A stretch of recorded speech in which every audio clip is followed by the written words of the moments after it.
Assalamualaikum warahmatullahi wabarakatuh. Halo semuanya, pernahkah Anda menikmati secangkir kopi pagi dan bertanya-tanya, dari mana kopi itu berasal? Dalam video ini, kita akan menjelajahi proses awal atau hulu dari perjalanan biji kopi yang ada di dalam perkebunan kopi. Proses ini mencakup berbagai tahapan, mulai dari penanaman pohon kopi, perawatan tanaman, hingga panen biji kopi yang berkualitas.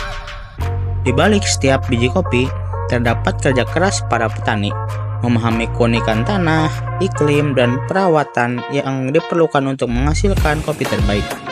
Proses ini sangat menentukan cita rasa akhir yang Anda nikmati di cangkir Anda. Mari kita mulai perjalanan ini dan melihat lebih dekat bagaimana kopi favorit Anda memulai perjalanannya. Sebelum pengolahan tanah, lahan harus dibersihkan dari gulma, sisa tanaman, dan material lain yang dapat mengganggu pertumbuhan tanaman kopi. Gulma dapat dibersihkan secara manual maupun kimiawi menggunakan herbisida sistemik atau kontak, tergantung jenis gulmanya. Kemudian, menentukan lokasi dan ukuran area yang akan ditanami kopi, serta mempertimbangkan faktor-faktor seperti kemiringan tanah dan jenis tanah. Semburan tanah bertujuan untuk meningkatkan porositas tanah sehingga akar tanaman dapat tumbuh dengan baik dan menyerap air serta nutrisi secara optimal.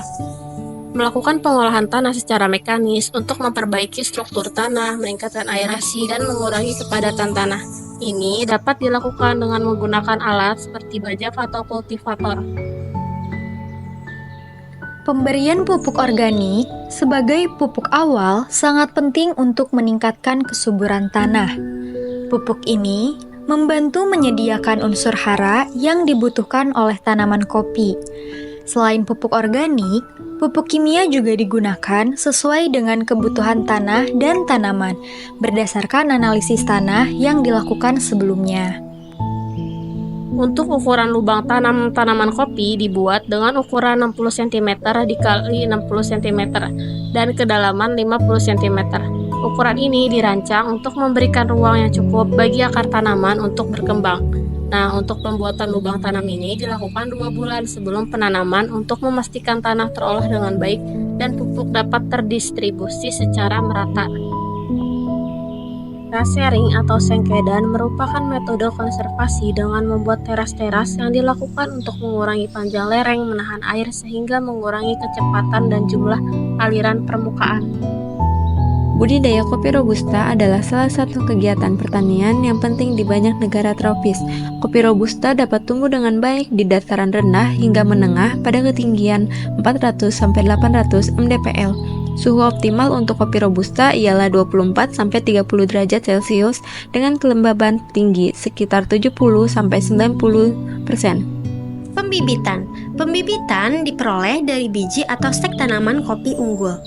Lalu, biji direndam dan diseleksi. Setelah itu, biji disemai di bedengan sampai bibit mencapai tinggi 30-40 cm, sekitar 6-12 bulan. Lalu dipindahkan ke lahan utama. Bibit yang disemai harus disiram dan dilindungi dari sinar matahari yang berlebih.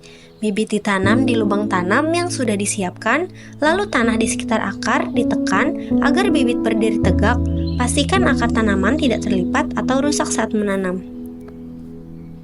Pemeliharaan tanaman dapat dilakukan dengan penyiraman secara rutin, pemberian pupuk seperti kompos, pupuk kandang, dan NPK setiap 3-6 bulan sekali. Pemangkasan juga dapat dilakukan untuk mengontrol ketinggian dan mencegah hama serta penyakit. Lalu selanjutnya yang terakhir ada pembersihan gulma di sekitar area tanaman kopi. Pengendalian hama dan penyakit.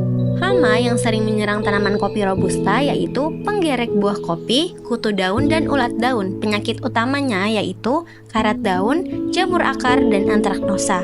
Pengendalian yang bisa dilakukan yaitu dengan menggunakan insektisida, fungisida, serta menjaga kebersihan kebun. Ada 2 teknik dalam memetik buah kopi, yaitu teknik petik merah dan teknik petik asalan. Seperti namanya, teknik petik merah adalah teknik memetik buah kopi secara selektif, yaitu hanya buah kopi yang sudah berwarna merah saja yang dipanen.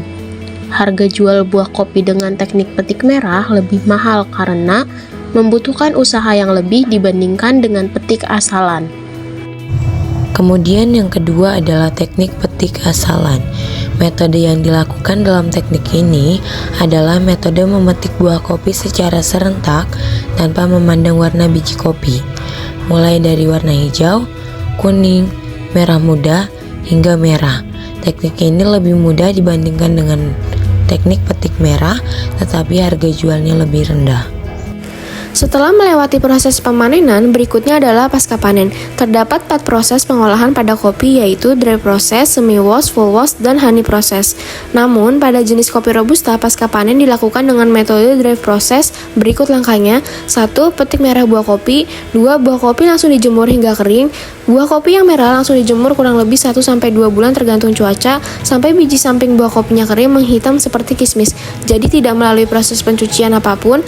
Proses penjemuran tidak bersentuhan langsung dengan tanah, harus dialasi. Penjemuran ini petani juga harus rutin membolak-balikan buah kopi agar keringnya merata. Selanjutnya, masukkan ke mesin pulper agar mengupas buah kopi. Penggilingan kedua, gabah kopi dimasukkan ke mesin huller untuk mendapat green bean kopi. Jika kadar air green bean 10-12%, maka siap dijual. Tetapi, apabila masih basah, bisa dijemur kembali. Pada dry kopi ini memakan waktu lama, tetapi harga green bean biasanya lebih mahal. Pengemasan. Proses ini bertujuan untuk menjaga kualitas bubuk kopi agar tetap baik. Biji kopi yang tidak dikemas dengan baik akan terpengaruh udara dan suhu sehingga aroma kopi akan berubah dan bubuk kopi juga akan menggumpal. Proses pengolahan kopi yang panjang harus dilakukan demi mendapatkan kualitas bubuk kopi yang baik. Pemasaran dalam produksi kopi.